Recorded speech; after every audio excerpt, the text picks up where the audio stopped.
Hit me! Big ol' episode 300. System activate. This is NetHeads with Will Wilkins. It's a tech podcast. But we are a ton cooler than your typical geek. You guys rock. And now, here's Will.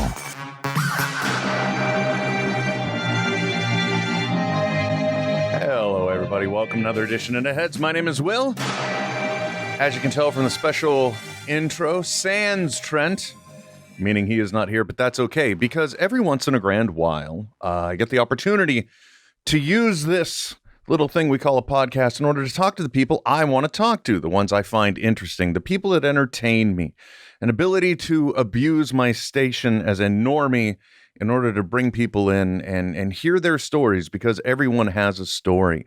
And ever since I became a subscriber to The Ralph Report, which you can check out to go to theralphreport.com or patreon.com and look up The Ralph Report. There has been a person there since Jump Street who has provided an interesting entertainment perspective from across the pond, who has also brought me countless laughs. And if you've been to any of the Ralph Report live shows, he's also brought you a vast rainbow, if you will, of entertainment as well. And that man is none other than Steve Ashton. Steve, welcome to NetHeads. Club Tropicana drinks are free. Fun and sunshine, there's enough for everyone. All that's missing is the sea. But don't worry, you can suntan. How many of your guests have played Wham to you, Will? Not a goddamn one, Steve. I'm not going to lie. Fucking hell, I can't believe it. Well, you know, not many people are as cultured as you. First of all, thanks for joining me. And you know, I apologize to everybody listening to this, because it's probably going to come off as a gigantic ad for the Ralph Report, which is fine because it's something I enjoy on a daily basis. And it's just going to be a big old fan wank fest talking to this fella, Steve Ashton here. Now, Steve, can I start by saying fuck Trent, by the way? Where the fuck is he?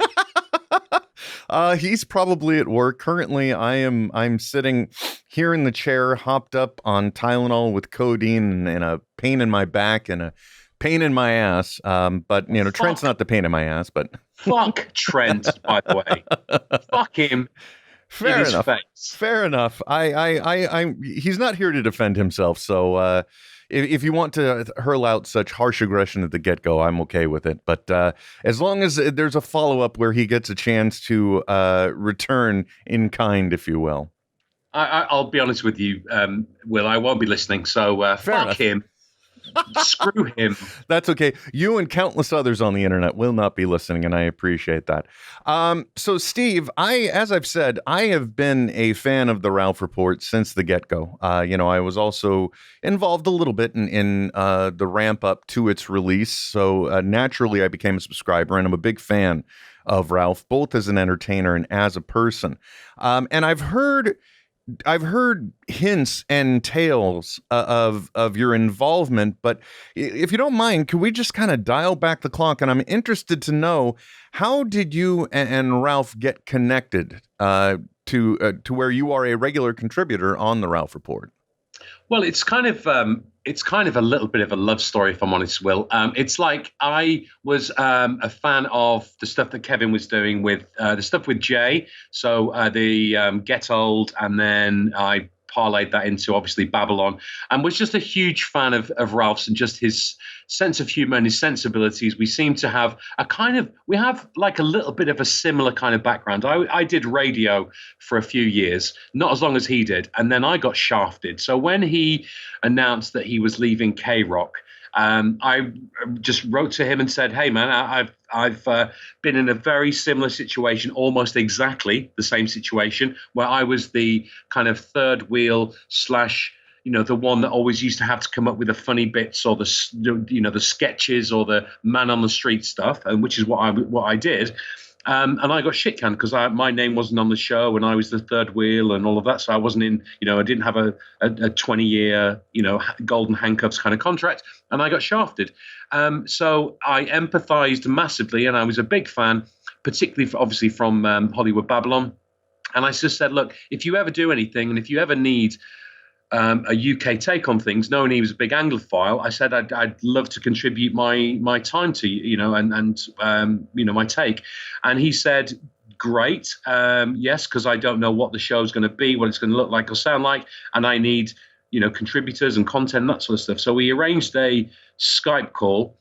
And I was really nervous, obviously, because I'm a fan of Ralph's and Kevin's, obviously, but particularly Ralph, of sharing a certain level of sense of humor. So I had a couple of drinks before we spoke, and I did what probably most people do, and go, oh, I can do voices too, and then regaled him with a number of different accents around the UK. And I just came off the Skype call and went, oh, I've completely fucked that up. He's going to think I'm an idiot. But thankfully, he said, no, despite you being an idiot, let's do something. So we started doing that from, I think I was on like show number 2 or 3 or something like that, and just giving updates. And what's weird, Will, is because I don't, when I look for showbiz stories and stuff, I've got to try and find and identify stories that can translate. So I look at the British press, and it's all about our crappy reality TV programs like Love Island, which is like The Bachelorette and The Bachelor. And try and go what is translatable and what will go not just into the United States, but of course into places all over Europe and the rest of the world where we have subscribers. So it invariably involves, a small cast of characters, which is like Sheeran, James Corden, Elton John, the Spice Girls, James Bond. And that's pretty much it. So you can almost guarantee that all of those people will be mentioned at some point during the week. So yeah, it was just that. And he said, yeah, please come and help out, and I've been there ever since. That's like a good sort of 18 months ago. And my absolute highlight is whenever I'm in the United States for work, which I am about 2 or 3, 4 times a year or so, is coming over to Hollywood and doing the live shows at the Improv. It's just absolutely the highlight of my year. That is one of the things that I deeply regret, especially since, realistically speaking, it's just a shuttle flight for me, really, to be able to get down there if I were to see a live event. But then one of the live Ralph reports is what I'm specifically talking about. But then, of course, because of the time that they usually occur, then I'm going to have a stay over for the night and then get out the next morning. So, it becomes a bit more of an ordeal. I mean, it's nothing like driving to San Diego Comic-Con, which is apparently I have no issue with doing. So clearly it's just a matter of priorities, and I'm just a shit fan. So I agree. So thank you. I appreciate that. So your involvement for me has always been fun, but at what point did you decide? Because if people aren't aware, during the live shows that occur at the Hollywood Improv, world famous Hollywood Improv, you have always arrived in costume. At what point did you decide, this will make this just a little bit more fun?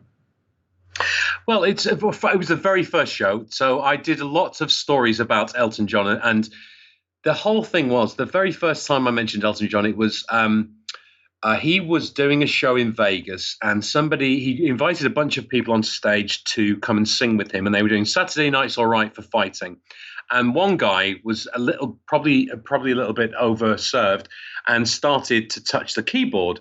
And Sir Elton told him off, and he continued to do it. So he shouted "fuck off" into his face, and then got up and said, "No, you've ruined it. That I'm done," and then walked off stage, which I just think is such wonderful diva behavior and so great.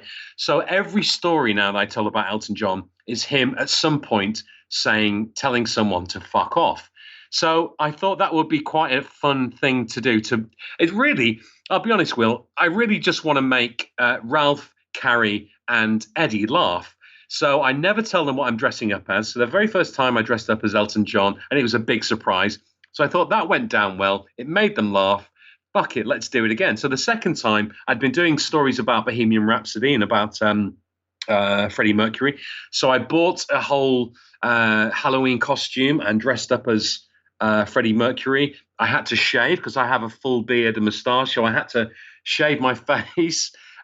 with a really bad razor. So I did that. And then the third one, I've been doing some stories about George Michael. So I dressed up as George Michael. And then this last show, I wanted to throw them off because there's only so many gay British singers around. So everyone starts to guess what I'm going to get dressed up as, right? So people are saying, you're going to be David Bowie or you're going to be Boy George. And I thought that's where my betting money was on the last one. Exactly. So I just wanted to surprise everyone and flip the script. So we've been doing stuff about bad raps. So Ralph and Eddie have been playing. There was one by Mr. T, and I think they've done the Hulk Hogan one. I'm not sure. So I put together a little compilation video of different bad raps, and then put the Macho Man Randy Savage at the end. And then I came out dressed up as Macho Man Randy Savage to really kind of flip the script and say, from now on in, you will not be able to predict who I'm getting dressed up as, because it was starting to become predictable. So that was kind of the history of that, really. It was the very first time we did the show, and I wanted to make them laugh, and I succeeded. So I thought, oh, this is good. So now it's become like it's one of those things. It just becomes it's a thing.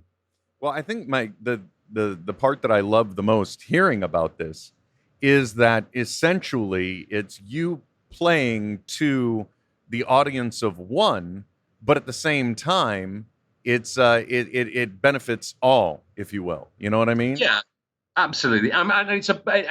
Realistically, well, it's an audience of three, which is Ralph, Eddie, and Carrie. So the very first time it was to make Ralph laugh, and then I go, oh, I got a bit of traction with this, a bit of agency with my presenters. So it became about making them all. And this very last one was twofold. One, Ralph hates wrestling, and every time I'm over and we do a live show, I always record with Eddie a couple of specials to put out during holidays or whatever, all about wrestling, because he's a big wrestling fan and I'm a big wrestling fan. So we put out a couple of 45-minute or an hour specials about wrestling. And Ralph hates wrestling for some reason. It's so illogical. Given that he's such a big, Batman 66 fan, and it's so camp and over the top, that you would naturally imagine that he quite likes wrestling, because that in the 80s, certainly, at least anyway, when I was watching it, it was a big thing. But no, he hates wrestling. So it was a twofold. One was to make Eddie laugh, and two, to piss Ralph off slightly because it was about wrestling. And that seemed to work. Well, and I have to admit, I listened to the wrestling shows, but I am in no way a wrestling fan. It's just not one of those things that I connected with. But what do you expect? I grew up a nerd, so I guess in many cases though there is some crossover there, but it just wasn't something I got into.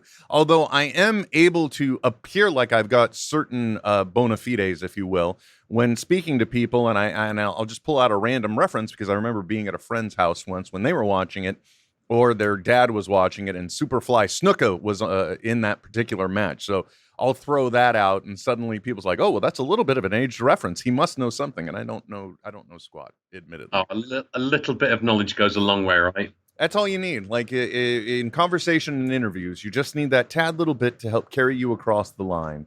Right. And I've already got my next. Gosh, I probably think my next 7 or 8 live Ralph Report show ideas for costumes already lined up. Well, that's good too. Apparently, since you had to actually mail the last one in advance to make sure you could travel light but still have everything right. So I did, yeah, absolutely. Because the last time I traveled over, I had to buy all the different bits and pieces separately. It was George Michael. I had to buy day glow, bloody fingerless gloves and leg warmers and stuff. And it was a real trauma. So this time I just bought it all. And then I thought, I don't want to have to carry it and piss around.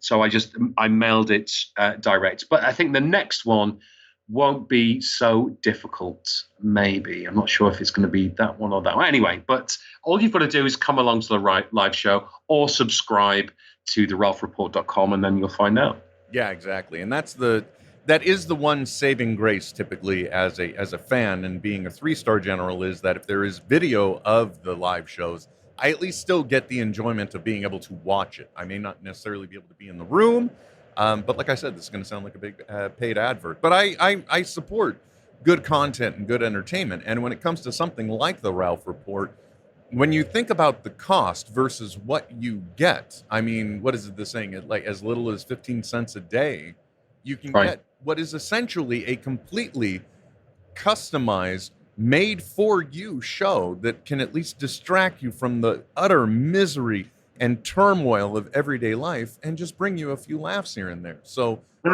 why wouldn't you Yeah, invest in something like that? And the fact is, it is a daily show. It's not something that you will get once a week or once every 2 weeks or God forbid once a month. It literally is a daily show. It's a replacement in theory to your morning breakfast show. Listen on your way to work. It's exactly that type of format. We are, we push the boundaries a little bit more, obviously, than they can do on commercial radio.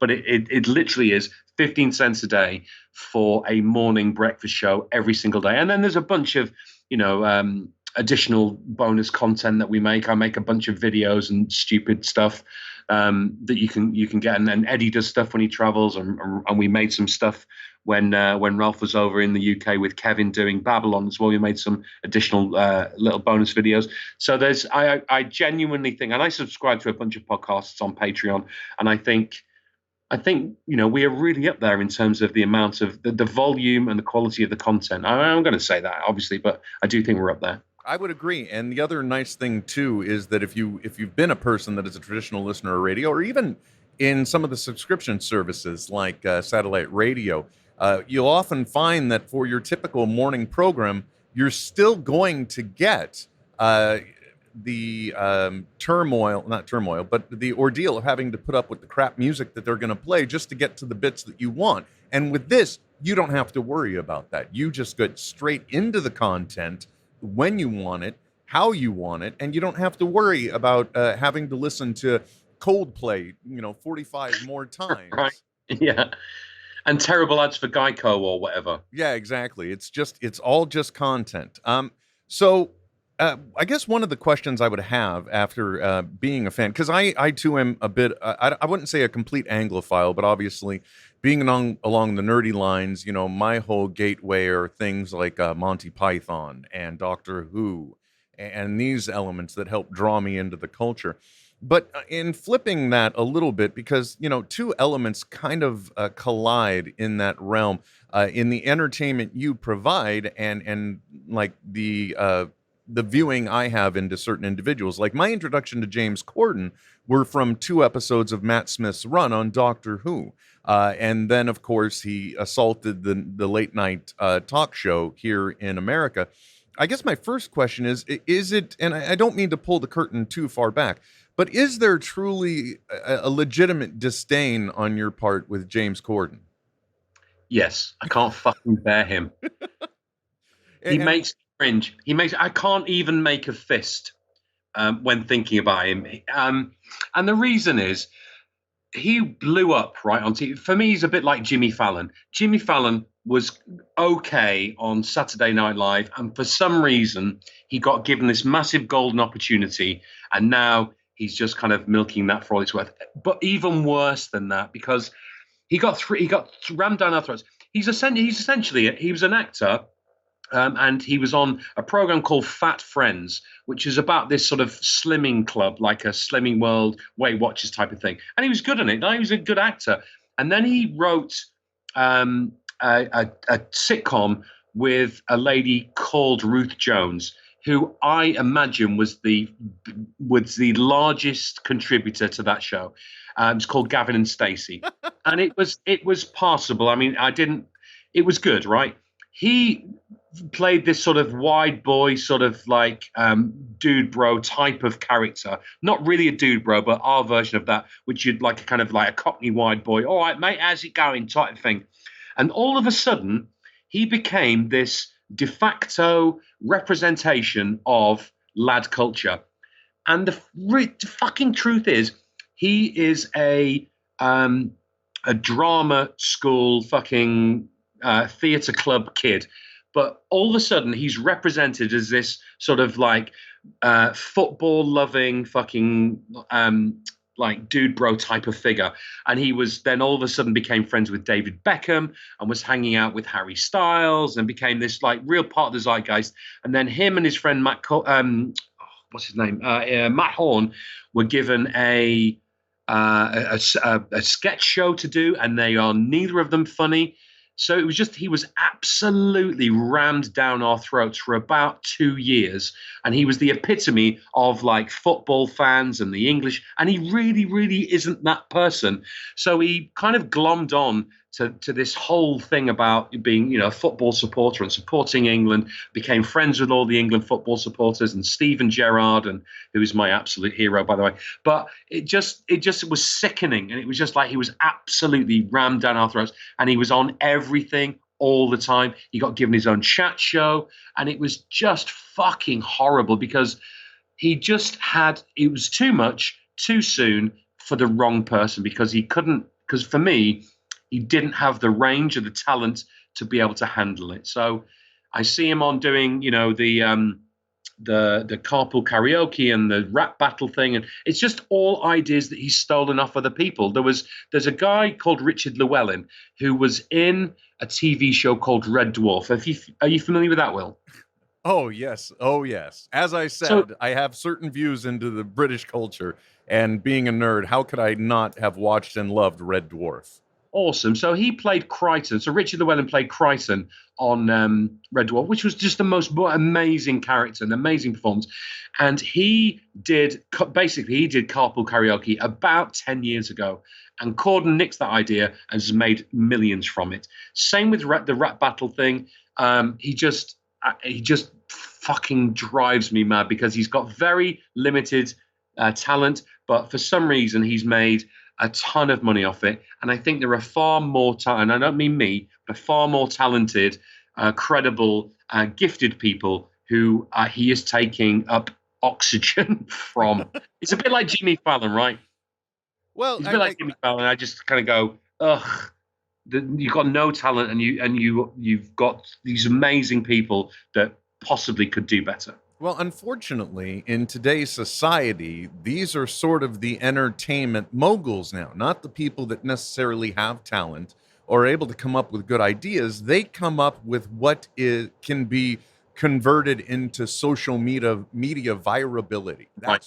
That's where their cachet lies. And so when you get somebody like James Corden who can nick a good idea like carpool karaoke and has the ability, because of a talk show, to draw in the talent, it instantly can become viral. Same thing with Jimmy Fallon. I mean, if you look at all the other previous iterations of The Tonight Show, you do not see the dependence on games the way that he seems to have done, or for the lip sync battles and the like. Obviously, they are things that are perfectly tailored for short attention span theater. And honestly speaking, I can't even tell you the last time I've watched a full episode of either one of their shows. I've just watched that which has become viral. So in a way, I have to give them credit, but more to the point, that is probably the power of a social media team that's hired for them. So again, they're just sort of lucking into, boy, if I were ever to get into the entertainment industry, I am just burning bridges before I even have a chance to get in the door. But realistically, they inherited these tools, even though they are tools, right? Well, the day that Logan Paul or Jake Paul gets their own television spot, I will go into my garage, I will get a length of hose pipe, connect it to the exhaust, and put it into my car and fucking top myself. The time that either one of those twats gets their own TV slot, that is the end of days as far as I'm concerned. Well, as long as we're getting into the undesirableness of things, like obviously I believe there is just legitimate affection for Sir Elton, and obviously the way those stories are able to be capped off, they are with the telling of somebody to F off. I personally view that as a staple. It's something I look forward to. Just like anytime I hear Jennifer Lopez in the news, I know Ralph's going to tee us up for, there's always room for J-Lo, even though sometimes I admit I miss it coming. And then it hits me and I feel happy, like a warm blanket has been put around me. But what about Ed Sheeran? I mean, do you truly dislike this bland ginger? I don't. Yes and no. So I don't look, I think he's a nice enough person, right? I think he's a good-hearted person. It's what, for me, he represents. And I'm sure my parents felt the same with the music I listened to, but he's not making music for me. But I just find it so fucking saccharine and bland and like wallpaper paste. The music is, and music today, generally speaking, apart from, I'll be honest with you, Will, apart from a Cardi B or someone like that, who's actually singing with some fucking passion and some sexiness and some, dare I say, balls. Somebody like an Ed Sheeran, so bland and mediocre and good enough. So yeah, I mean, fundamentally, good luck to him. He's done really well. He's incredibly successful and incredibly rich. His music is just fucking piss poor, but I don't fundamentally dislike him. What I do dislike is just what, like I say, that sort of just good enough. What he represents, I guess. Yeah, just kind of being able to put together a good hook, something that the teenage girls are love because they want to hear, they want a man that'll sing to them the way Ed Sheeran will sing to people. Well, at least that's what his music used to be like. I wouldn't know. I haven't really heard any of his recent tunes. I barely know. I don't really know any of his music other than that. But I could like your body, where he kind of appropriated. I don't know if it was like a Jamaican sound or something, but I don't know. The fact that he's contributing and collaborating with some incredibly good musicians like Eminem and people like that makes me physically sick. But he's whatever. He's great. Same as the Spice Girls, though, right? Well, I take the piss out of the Spice Girls. Between you and I actually really like the Spice Girls, but I do take the piss out of them because I know it winds Ralph up a little bit, and Scary Spice is a fascinating character, even though I kind of adore her in a way. But me telling stories about lots of people I like and I think are great is not that interesting to listen to. Yeah, exactly. Kind of like, hopefully not what's happening here, because obviously I'm a big fan and I'm taking advantage of being able to interview you. But, at the same time, if you hear somebody telling stories about something and there's not some type of edge, then you're really not providing anything else other than the same thing that Google News could do. So I totally get it. This is my opportunity, as I said, to kind of peek behind the curtain a little bit and see what's what. Well, essentially, I guess, I don't know if this is the right word, but my, in inverted commas, character, if you like, on the show is to be a British version of Ralph on Hollywood Babble-On, which is acerbic and angry and frustrated and all that sort of stuff. I kind of made that decision early on, like what would make Ralph laugh, and is being angry and all of those things I said, but doing it in a slightly different way with a little bit more acerbic wordplay, I guess. And that's what I do. And that's what brings the entertainment. And I think it's an excellent compliment. So as we said, you kind of have been there since the get-go. How was it for you kind of in I don't want to say the transition and tone of the show, but the adoption of, for example, Eddie Pence joining the show? What was, as a person that was kind of a part of the team, what was it like when Eddie came in for you? What a great question. I was a bit jealous. I'm going to be perfectly honest with you. And Ralph didn't. I'm not even sure if Ralph let me know. I think he did. He said, "I'm bringing in my friend Eddie, and we're gonna, have a co-host and stuff." And I was really jealous, which is so weird because it was just him and I really. There was Banks and there was Buzz and the occasional guest, but and we have a good chemistry, right, which we've built up, but also pretty quickly we built up a good chemistry. And he brought Eddie in, and I was can't believe I've never told this to anyone, Will, but I was a bit jealous.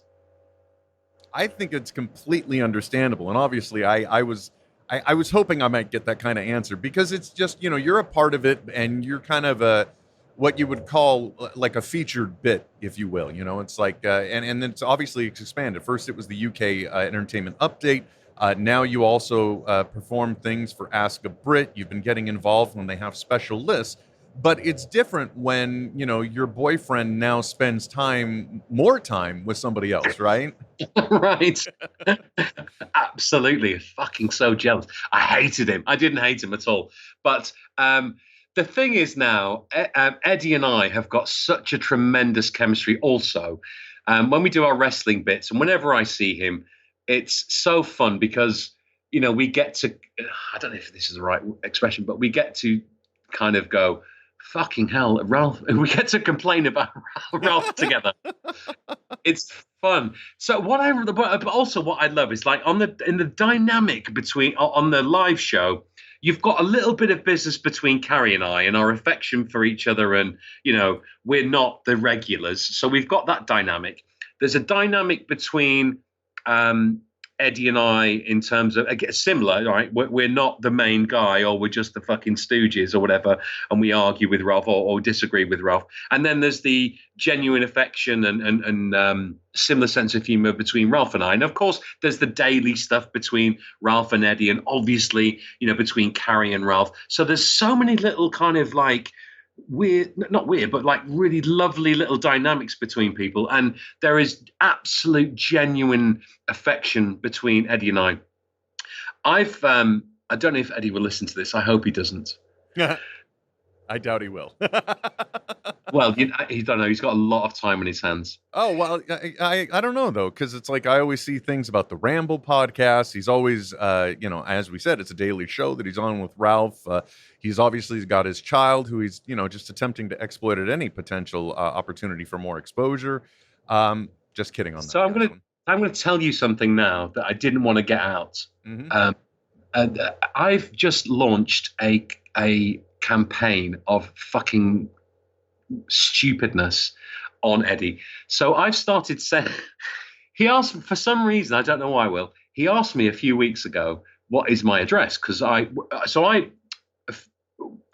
few months ago, not the last Rav Report, the Rav Report before, live one, I got custom Lego figures made of Carrie, Ralph, Eddie, and Olivia, and gave them to them as little presents. I always bring presents whenever I arrive, right, to go and see them. And Eddie asked me for my address, and I was wondering why was that? So he's not sent me fuck all, right? So I decided, this is about a month ago, he's not sent me anything. So I decided now to unleash a fucking bizarre, stupid, random, ridiculous campaign, right? Which I'm 2 weeks into now. So the first thing I did, he gave me his address because he sent me a message and said, "What's your address?" And I said, "Fuck you. What is your address?" So he sent me his address, so I sent him mine. And then I think it was like maybe 2 weeks ago before I went to India, I sent him a picture of a bowl of soup, and I wrote like a clip art bowl of soup on a piece of paper, cut out, so it's like small, in an envelope, and sent it to him with just the word soup written on it. And then the one I sent today was, I bought a like a cheap Fitbit like monitor thing, so I can count my calories and stuff like that for the day. So I sent him the little instructions how to fit it. So I'm on this campaign. Which I'm gonna do every week. Send him some random shit like a sales receipt from the supermarket, or a picture of something. And I've embarked upon this campaign, and he's not mentioned the first one yet, so I don't know if he got it or not. But I'm going to bombard him for. I'm kind of planning on it doing for once a week for the next year, and see if he mentions it. And does he know these items are from you, or are they coming anonymously? No, they're coming anonymously. I send him, and I say Mr. Edwin Pence, and then the address. It's all printed out, so there's no handwriting or anything like that. Does that make me sound fucking weird, Will? No, not at all. I love that kind of stuff. I mean, I was one of those people. For some reason, I don't know why, I was strolling through the garden center of the local hardware store, and I saw this utterly ridiculous a garden gnome, right? It was a solar-powered garden gnome, though, and for some reason, up near his face, he was clutching, some type of sack, and that particular sack would light up at night. And I said, and it was on clearance for 50% off. So I'm like, this is so absurd. I want it, and I put it out in front of my house, and people would joke about it. Why do you have this stupid thing? And then suddenly, one Halloween, the gnome vanished. And I started getting notes about his travels and everything else. To this day, I don't know who did it. And in the long run, I utterly loved it. So I think doing just random, absurd things just to see if it gets a rise out of somebody can be a very productive thing. The only thing I would state now, however, is that if there is any type of audience crossover, please, everyone, keep the secret. Don't let Eddie know. He'll hopefully never listen to this. And as a matter of fact, Steve, if you want me to cut it out of the final product and we'll drop it in like a year from now, that's fine too. I just don't want to ruin the anonymity of the utter bizarreness of it. Because, it could go one of two ways. It's going to become a great story, or it's something that's going to get reported to the LAPD. We don't know which way it's going to go. I know, right? That's the great thing about it. I just want to send him random shit like, I don't know. I mean, if you can suggest anything that stupid, so not anything big, something that will fit in a standard size envelope. So I've sent him, like I say, I'm going to start sending receipts, maybe like one sheet of toilet paper, something that's light and fucking just, he'll get it and go, what the fuck is this? Who is sending me this shit? But the thing is, it comes. I'm sure he will know it's me. He's not sold it yet, so either he hasn't received the first one, or he received it and is waiting to respond or something. I don't know what the game is, and that's part of the intrigue for me. I've not heard back from him. He's not mentioned it on the show. Ralph hasn't mentioned it either. So I think there's something. I don't know. There's something afoot. Either he hasn't received it, or he's waiting to get back to me. Either way, it's a fucking delightful little game that we're playing, whether he knows it or not. And I just want to fucking mess with him because he's so messable with. I really like Eddie a lot, and we have a lot of affection. We got the wrestling thing, and it's quite a game. I'm really looking forward to pursuing it. I was gonna say, if you want to suggest anything, you can contact me. I'm on Twitter. I think it's Steve Ashton. Is it Steve Ashton? I can look at my messages right now, considering we put this interview together. Yeah, it's just Steve Ashton, all one word. Steve Ashton, at Twitter. So on the Twitter, so go, because you know what, like 11 years ago or something, I was on Twitter in 2008 when it first started. I went, I better get that. Better get my name just in case I get famous. Steve Ashton on Twitter. So if you actually, can you do that? Is that a good idea? Because then he'll see it.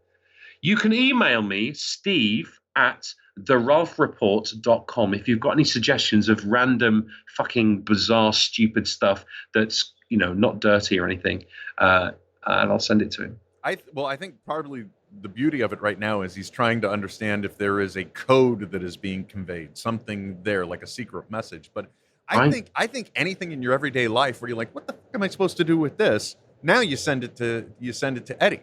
Also, I may recommend, like any good recipe that takes something from his normal, bland, pointless diet and just throws a little bit of a twist on it. Maybe, help expand his palate a little bit. Those might be some nice items to send to him. That's a good idea. It is amazing what the guy will and won't eat and what his rationale is for. And if you don't know what we're talking about, again, subscribe to the Ralph Report. You can listen to all the back episodes, and you will learn that this man is just a complex jumble of texture and flavor and in some extent, I think, food-wise, ignorance. Just all those items kind of combined. He's that guy that you go out to dinner with, right? You're at, say, a Chipotle, and you go and sit down and you're ordering starters. Go, should we just get like the platter, the selection, the grouping of everything? And then they go, oh, no, I can't do that. I can't have that. Why? Because of some fucking bizarre. I can't have chicken next to sweet potato. Why? It's fucking gross. I can't fucking bear it. I can't have that on the same plate in my fucking eye line. Some weird fucking ridiculous stuff. And he's a delightful mess. He really is. And he's the guy that orders a hamburger when you go to a nice steak restaurant. Yeah, exactly. Exactly. And I know nothing about him. My only regret, because I was briefly down at the meetup in San Diego that Ralph had set up for the Ralph Report listeners.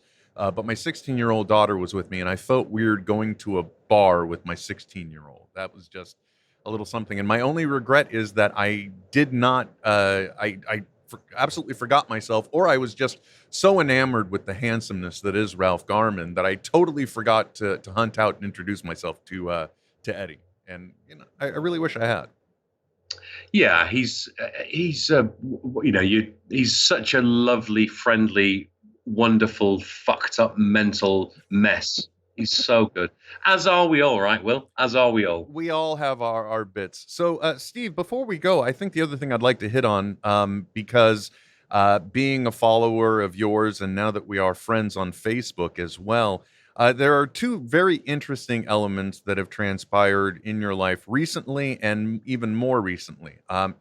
The first is that, as a listener I'm aware of, you have sort of gone through a weight loss revolution, if you will, which I have too. So I'm interested to hear about how you came to that determination and kind of how you got there. And the second thing is, where did you get those dance moves that we saw on Kerry Garman's video? So let me answer the second question first. I think without sounding racist, I think I'm not entirely white in my heritage, because I'm a white straight man who can dance the fuck out of any song, right? So I've got moves like you wouldn't believe. I don't know, man. I used to be a body popper, right? So back in the day, back in the 80s, I would take my linoleum or our big cardboard boxes and go and body pop. And I wasn't a break dancer, I was a body popper. And we'd go and perform and everything else. So I think that was one of my first experiences of performing. So I loved it, and I was really good at it. I don't know, just natural, I think. And it's because I'm from the north of England, right? And in the north of England, we're very soulful, right? So there's a dance revolution that happened in the early 1970s called Northern Soul. Mm-hmm. And it's where people would go and they go to a place called the Wigan Casino, which is where I grew up. I was born in Liverpool, and I grew up in Wigan. And it was where people went to go and like really truly go and show out and dance, and sort of they'd spend all night, mainly on Molly, but they'd spend all night dancing and kind of show out. And it was a whole big thing, a whole big performance thing. So the north of England has a lot of soul to it. So maybe that's it. And it was a way for me to, because I'm not the best looking guy in the world, right? So it was a way for me to attract attention from women. So when women see you dance, they kind of go, "Ooh, maybe that's how he is performing in other areas." So I think that was it. So that's one thing. And then what was the original question? First question? Just that recently it sounds like you have had a body revolution, if you will. So I go through periods, and apparently there is people go on a 7-year cycle or something like that, right? So I go on these cycles where I train at the gym, I eat really well, I don't drink, I really look after myself and take care of myself, and I've not done that for a number of years, right? So it was literally just that time. So I kind of got up one morning, hungover. I looked in the mirror and went, "God, you're really ridiculously overweight and you don't feel good about yourself." So maybe those two things are connected. So I thought to myself, right, let's do something about one of those things and see if the other thing improves. And it did, and I still feel like I'm the biggest knobhead in the world, as most people do, right? We are our own biggest critic. Mm-hmm. But I feel slightly better about myself, having lost weight and starting to eat better and not drink. Well, apart from when I'm in LA and when I'm around Ralph. not drink and eat healthily. And I did the keto diet. I'm doing intermittent fasting where I fast for 20 hours and I eat for, I've got a window of 4 hours where I eat, which I'll have 3 meals within 4 hours and sort of light meals, but still, I'll get in a lot of fats and protein because I'm doing keto. And then I'll exercise at the gym every possible day that I can. And then when I can't go to the gym, I'll walk a lot, right? So I'll go and do an hour or a couple of hours of walking. So at least I'm burning some calories. And it does make me feel better about myself. And I think the reason is not necessarily because I've lost weight and, it's about, body image and that sort of stuff. It's because I'm actually paying attention and taking time for myself, and kind of going, you are worth investing in yourself. You don't have to sit in front of the TV screen or computer screen, eating crap and drinking and telling yourself what a terrible person you are. So it's all of those things, really. That's kind of why. Yeah, it's kind of it's interesting to hear because I've kind of been along a similar journey. Came across the real motivator for me was coming across a photo from when my eldest daughter, who is now 16, was more along the lines of 6. And we had taken a picture at Disneyland. And I thought to myself, oh my gosh, was this me auditioning for the white version of Eddie Murphy's The Clumps Family? And and I realized that the majority of my life, realistically speaking, in the last 20 years, and I'm only 48 years old, has been kind of spent in that condition. And, having somebody in some regards close to me, with Kevin having his heart attack scare, kind of got me started on that momentum. But then I found that, it was always small losses and then occasional gains and frequent plateaus. So, I think it was around February where I found out I would get the opportunity to go to New Orleans and at least appear in the film Jay and Silent Bob Reboot, where I realized, oh my gosh, realistically speaking, people are going to see me on this big screen, and I didn't want to look like the human version of Mr. Potato Head up there. Right. So I kind of, my brother-in-law had done keto and he had great success with it. And honestly speaking, I have too. But the part for me that really unlocked it the most, I think, was the part you mentioned. And it was something that Kevin had mentioned too about intermittent fasting, because it forced me to redefine my approach to food, my relationship with food, and it made me realize how many different ways I was improperly dependent on food. And so it's definitely something I encourage anyone to try to do, at least to, if you were somebody like me who would eat in excess just because you always had and because it tasted good. So I'm glad you shared that. The only thing I can say about the keto diet, I think, is that, and I don't mean to sound sexist in any way, but it really seems like it's more aligned success-wise for men than it is for women, because I've seen both parties take part in it, and I've seen mixed results on the female side of things, and it seems like I see the same results on the male side of things. And I don't know if that's a basic biochemical or genetic thing, but I tell you, I've been very pleased with the results.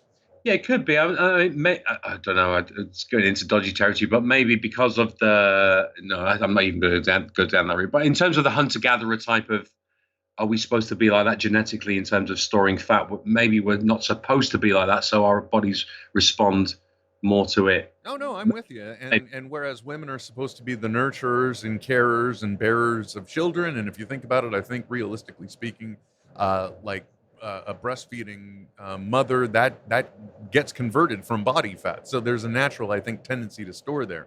And whereas when you're doing intermittent fasting and you're doing keto, you really are eating like a hunter-gatherer. It's like you're eating a little bit for a brief amount of time, and the stuff you're eating is the same kind of stuff you would either, well, relatively speaking, you'd kill or find out on the trail, right? Right. Yeah, exactly. I think you've articulated that beautifully. I think particularly the relationship to food, right? So now food is so right now for me, food is desperately important when I eat. So I put a lot of time and attention into thinking about what I'm eating and how I'm eating and stuff like that. So the thing is, Will, for me, is it's made me it sounds really weird because of how restrictive in a way, not really, but how you have to be very mindful of what you're eating. It's made me kind of, it sounds weird, but fall in love with what I'm making. So I make food now, whereas before it's so easy to get, if I wasn't doing this diet, I wasn't exercising and everything else that I'm doing, is I'd get whatever crap I'd fancied at the time, and then I'd shove it in the microwave, shove it in the oven, or whatever it is. But now I'm cooking, I'm making keto pizza, I'm making keto. Everything is keto, obviously, but keto fish pie or whatever it is. And I'm very considerate about what I'm putting in my body, and that's made me actually really appreciative of the flavors and the textures and all that sort of stuff of the food. Whereas before, because I wasn't even thinking about it, I just shove anything into my fucking fat face. So it's actually really made me enjoy cooking, and the fact that I live on my own, right, and I work from home. So I'm on my own a fucking 90% of my life.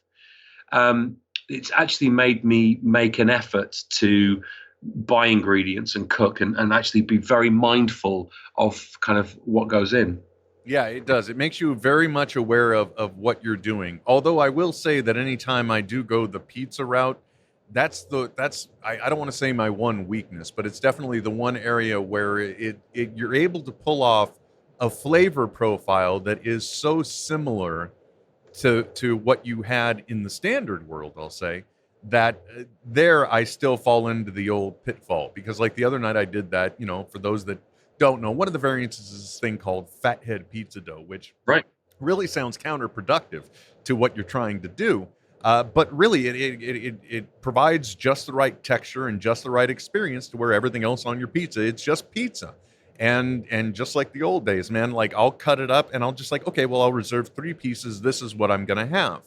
And then I have it. And then like an hour and a half later, it's like, well, I could go for another slice.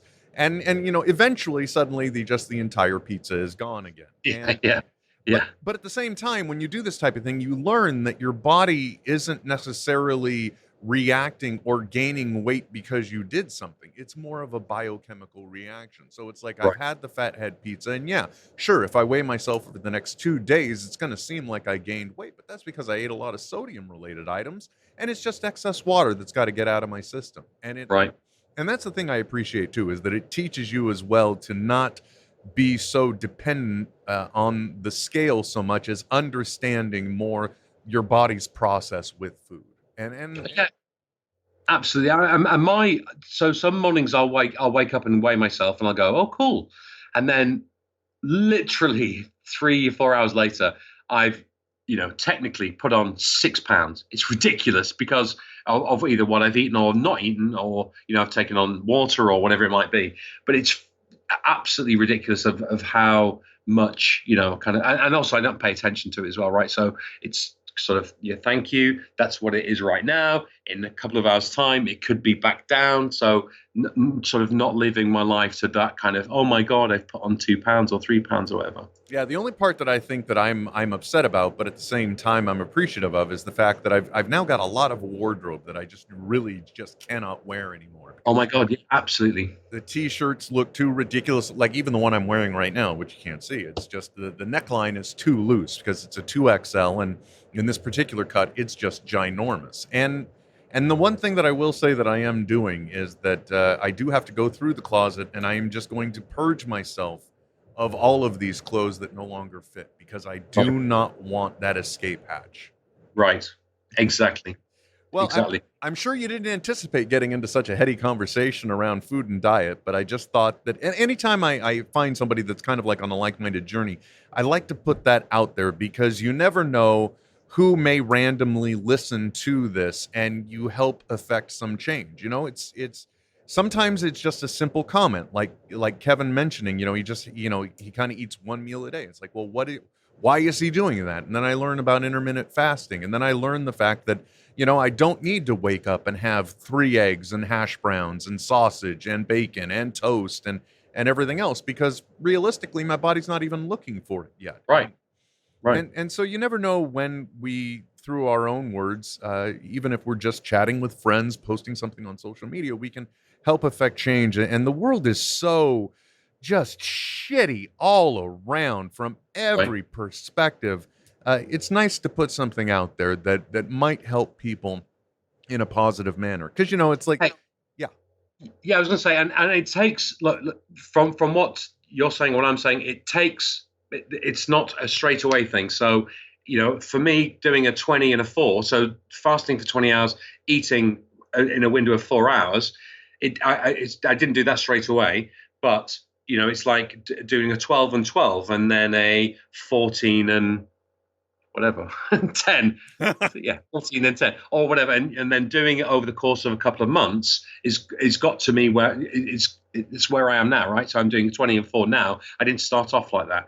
And it's tough, right? And you have to drink lots of water, and you have to take vitamins, and you have to have other supplements that don't take that take you out of that don't take you out of that fast, and that kind of thing. So it's not a simple thing that you can do, try tomorrow and then go, Jesus Christ, it's been 18 hours, I'm fucking starving. But it is a process where you learn and you do it gradually. Same thing with keto, same thing with any kind of lifestyle change. And for me, it is a lifestyle change. It's not like I'm doing this so I can fit into my prom dress. I'm doing this because, and it actually really genuinely, I'm sharper mentally. I feel good about myself because I've lost weight, but also the chemical process happening when you're dependent on fat for your energy, and you burn your own fat, is good for your brain.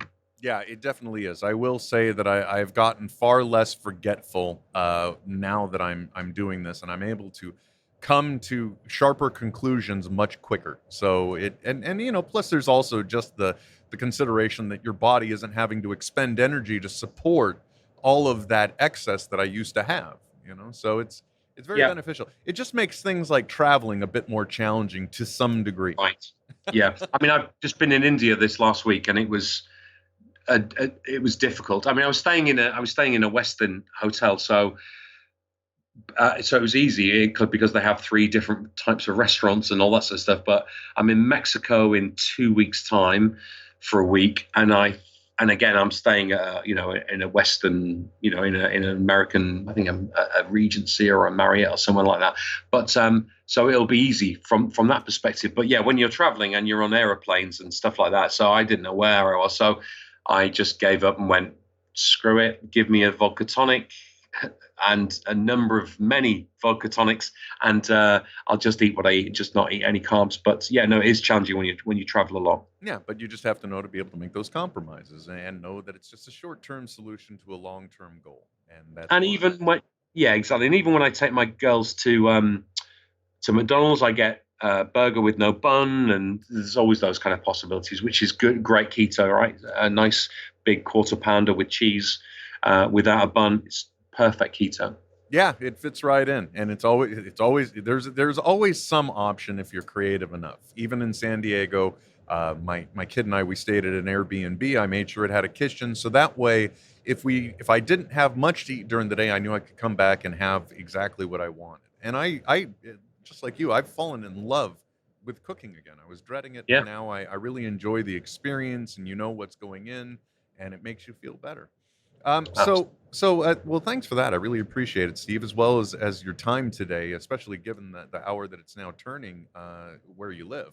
But I just kind of want to loop back on everything. If you've enjoyed this conversation with Steve, I want to encourage everyone, of course, to subscribe to The Ralph Report. You can go to theralphreport.com. You can also go to patreon.com, look up The Ralph Report there, or it links from theralphreport.com. So it's just a quick and easy hop, skip, and a jump. And if you've enjoyed this conversation with Steve and you are in the Los Angeles area or traveling there, make sure to subscribe to The Ralph Report, because generally what I've picked up on is anytime Steve is going to be in the LA area, seems to time out that there is going to be a live show. They sort of kind of revolve around your presence in a way. So, and I will say that anytime Ralph is involved in some type of live show, there is good, solid, quality entertainment every time. So it would definitely be a good investment of your time and energy. And not to mention, we all need good quality entertainment in life, and I feel like the Ralph Report definitely does provide that. So, and also there's I think it was June. So there is on SoundCloud. If you got, let me bring it up. Hang on a minute, 1 second. SoundCloud. I'm on my computer here. So there is the Ralph Report Live. Just to support what Will just said. If you go to oh, there it is. Started playing automatically. On SoundCloud, I don't know how the fuck you would get there, but the Ralph Report, put into Google, the Ralph Report SoundCloud. Every Monday, Ralph puts out a free episode, and it's normally the Monday's episode. And sometimes the Monday's episode is our live show. So if you try to find TRR 338 061519, so that's the 15th of June 2019, TRR 338. That's our live Ralph Report. And there's a story on there. There's a story on there about the last time I stayed at Ralph's house, and I very much embarrassed myself. So that's a bit of a tease. And you can, go and find that out. And it's a great show. Oh, it's a great show, and it is a great story, and that is all I will say there. Also, we do live streams and all sorts of some fun videos and stuff that I make and Eddie makes and stuff like that. So it's a good listen. It's a daily thing as well, right? Yeah, and if you're here in the States and you just need a distraction from the horrors that are coming from either the city, the town, the government around you, or the UK, same story. Right. You can definitely find some good quality entertainment. And thank you for reminding me to remind everyone as well that there is the free version of the Ralph Report. So it's kind of a try before you buy, first taste is free kind of thing. And it gives you insight into the quality of the entertainment that you can get. So please be sure to check that out. Steve, thank you so much. This was an absolute pleasure. It's something I've been wanting to do for a long time. And if you aren't clearly at this point, you, sir, our show 300 of NetHeads. So I hope that is something that brings you some joy in the sacrifice of your night tonight. Do you know it does? And the fact that fucking Trent isn't involved in show 300 is just a testament to the character of the man, right? The fucking nerve of the guy not to be here at 300. The fucking brass neck of the guy not to be here. I've no idea who he is, but I feel disrespected, I feel undermined, and above all, I feel angry. I was fully expecting by the end of the show. By the way, Will, who's Trent? So I'm Who glad is you got that out. Is he your co-host? He's my regular co-host. He's part of the reason why I enjoy doing this show. Because realistically speaking, although usually we talk about items of tech and entertainment related, it's also mostly a therapeutic session where I get to speak to my friend, which is the part that I enjoy the most. How do you know Trent then? How did you get to meet each other? Back in the day, looking to build an audience as fast as possible, naturally, I glommed on to that which I could. So I created a podcast, much in the same way that this Skype account's name, called Radio Askew, where I would kind of do a rundown of the week of like news and items related to the world of Kevin Smith. And partway through, to help do that, I had a very similar looking avatar and album artwork to a certain entertainer named Kevin Smith. And so along the way, Trent had just been a follower. And one day I was testing out the ability to take live phone calls. And I'm like, hey, anybody you want to call, come on in. And this was after I had been stuck co-hostless again for about 20 episodes. And he called in and we just connected. So after a really good conversation, afterwards, I'm just like, hey, do you want to give this a shot again? And that was almost 10 years ago now. Oh my God, Trent is fucking me to like Ralph Garman. Yeah, exactly. Except, you're there every episode. So. Club Tropicana drinks are free. Fun and sunshine, there's enough for everyone. I've got a new guitar, can you tell? I've got a new guitar and I can't play guitar very well, but I'm very enthusiastic at times, except it fucking hurts my hand, so I've got to put it down every 5 minutes. Mate, it's been an absolute pleasure. You have such a fucking sexy, delightful voice, Will. Why do you do like voiceovers already or anything like that? Nope, just the silly little podcast. Although there is the possibility when you do finally get to see Jay and Silent Bob reboot, even though you can see me on screen, there is the possibility you may hear me on screen, and that is all I will say for now. I may have said too much. So I'm going to wait until it comes out on VOD because I know they're doing screenings and stuff like that in the UK. And I hung out with Kevin a little bit when he was here doing Babble-On with Ralph. I don't want to be one of those people who kind of goes, oh, can I come and hang out and stuff like that. So I met him and he's going to be screening at the Prince Charles Theatre. Yeah, but I'm banned from there. Oh, well, that's unfortunate. Do you know about that? Do you know about that? No. So when he was doing yoga hoses, I was working all day, right? So I was up at 4:00 in the morning, schlepped over down to London, was working all day in London, and then went, I'm going to go and see the thing. And I bought all the tickets and everything else. And then there was like a good 5-hour gap. So I was hanging out in the bar downstairs at the Prince of Wales Theatre, and I said to the guy, look, is it all right if am I all right to hang out here and then kind of go? I don't have to go back outside because I was like number 4 in the queue or something like that. Mm-hmm. So I don't have to go back upstairs and outside the way and everything else. And the guy went, no, you'll be fine. And I said, could you just check? Could you double check? So the barman, so he said, went upstairs and checked. Said, there's a guy downstairs in the bar buying drinks for loads of people in the bar and just generally being nice and charming and nice to everyone. Is it all right if he stays down there? And apparently they said yes, because there was these 2 Welsh guys in there who'd arrived really early, like a midday or something like that, and they were told they could hang out downstairs. So I was chatting to them and buying them drinks and food, and we were having a laugh, and I thought I was right. So about 2 hours later, after being down there for ages, the staff came out and everyone who's in the bar has to clear out. And I said, I'm all right. The guy said I would be okay. And they went, no, these Welsh guys are all right, but you have to go out. And went, no, literally, seriously, I've been told. Otherwise, they'd have been outside queuing. And Harley came out, right?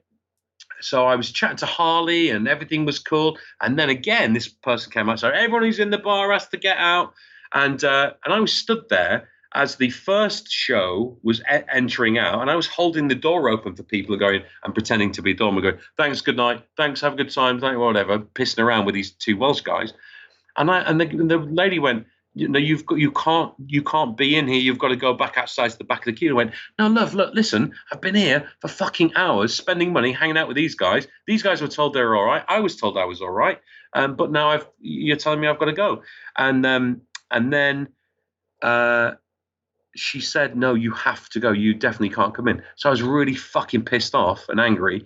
So all these people were coming in, and this is very petulant of me, right? But I was going, and in a way, I think I was channeling a bit of Ralph, channeling a bit of Brian Johnson at the time, if I'm honest. But all these people going in, and I was going, I was here before him. I was here before her. I was here before those people. I was here before those people, blah, blah, blah. And I had to wait until the very fucking last person in the queue had gone in, and then they let me in, right? So then I was about to go in, and I went, hey, thanks so much for your wonderful service. And under my breath, I muttered a rude word. And the person at the door heard me mutter the rude word and said they wouldn't let me in because I said the rude word that I said, right? It begins with C. Mm-hmm. And the manager came out and said, I said, look, I apologize. I'm frustrated because I've been here for 3 hours, 2 hours in this bar, spending money, looking after these people, blah, blah, and I was told I couldn't, blah, blah, blah. And the guy said, all right, look, if you apologize and if this person accepts your apology for using that word, we'll let you in. And I said, look, I'm sorry. I was frustrated. It's been a long day waiting down here. Do you accept my apology? And the person said no. Oh, how ungracious of them. Exactly. So I'm sure you followed up with the same word again then afterwards. I did, very loudly. So I'm banned from there, so I can't go and see the show. But anyway. Well, you know, you're people that knows people. I'm sure they could give your name a little leniency if it were mentioned. I'm just fuck them.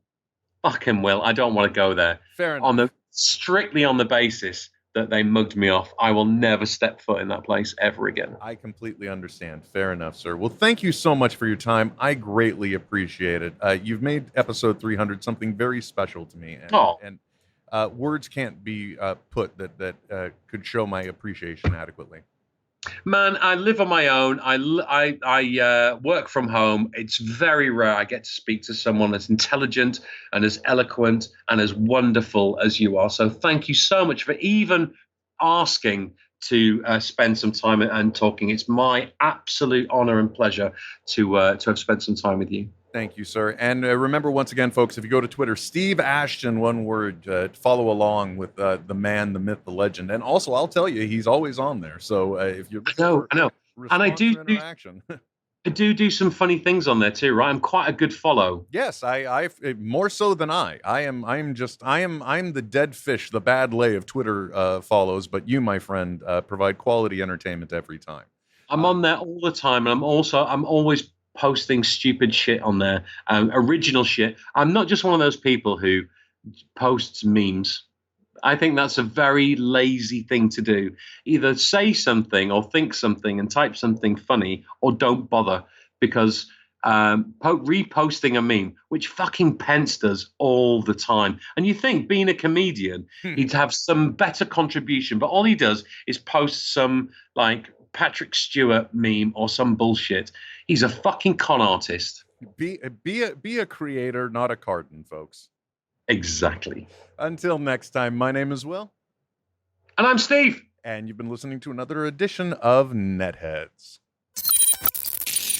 This is NetHeads with Will Wilkins signing off. I know, right? But stop being a little Nancy and deal with it. NetHeads. NetHeads. We'll be back soon.